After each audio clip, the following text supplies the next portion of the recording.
বাংলাদেশে একটা অস্থিরতা পরিবেশ তৈরি হয়েছে। আপনারা প্রস্তুত থাকুন, 1 কোটি শরণার্থী পশ্চিমবঙ্গে আসবে।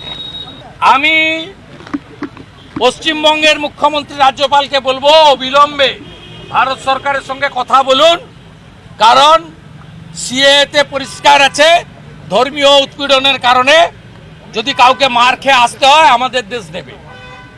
এটা অলরেডি পার্লামেন্ট করেছে। আমি আপনাকে বলছি, এই পরিস্থিতি যদি 3 দিনের মধ্যে কন্ট্রোল না হয়, জামাতের হাতে, মৌলবাদীদের হাতে বাংলাদেশ যাচ্ছে। 1 কোটির বেশি হিন্দু শরণার্থীকে নেওয়ার জন্য সবাই মানসিক প্রস্তুতি নেন।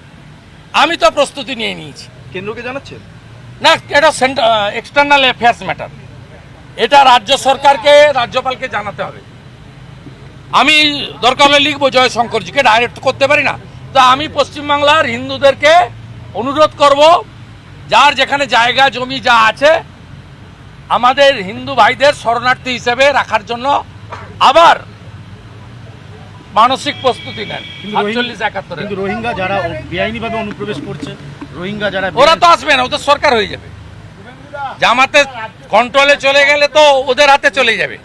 7% হিন্দু আছে, তাদের পলায়ন আমাদেরকে নিতে হবে। হিন্দু ভাইদের সিএতে অলরেডি সরকার করে দিয়েছে। মানসিক প্রস্তুতি রাখুন, 1 কোটি শরণার্থী আসবে ভারত পশ্চিমবঙ্গে।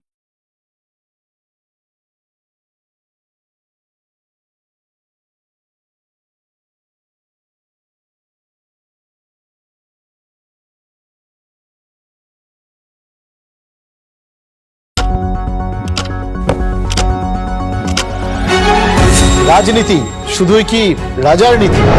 রাজা উজিরের চোখে নয়, আপনার আমার চোখে সমাজের ছবি।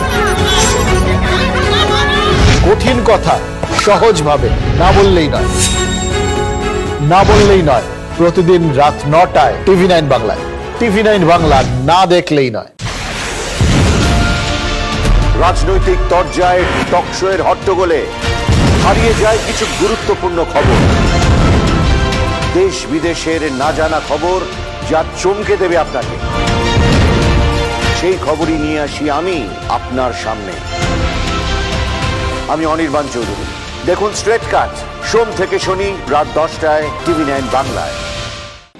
এবার আমরা ঘুরে দাঁড়াবো পরের ভোটে কেল্লা ফতে। ঘুরতে গিয়ে তো কোমরই ভেঙে ফেললেন।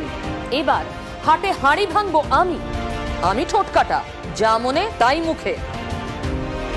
দেখুন ঠোঁট কাটা প্রতিদিন রাত 8টায় TV9 বাংলায়। TV9 বাংলা না দেখলেই নয়।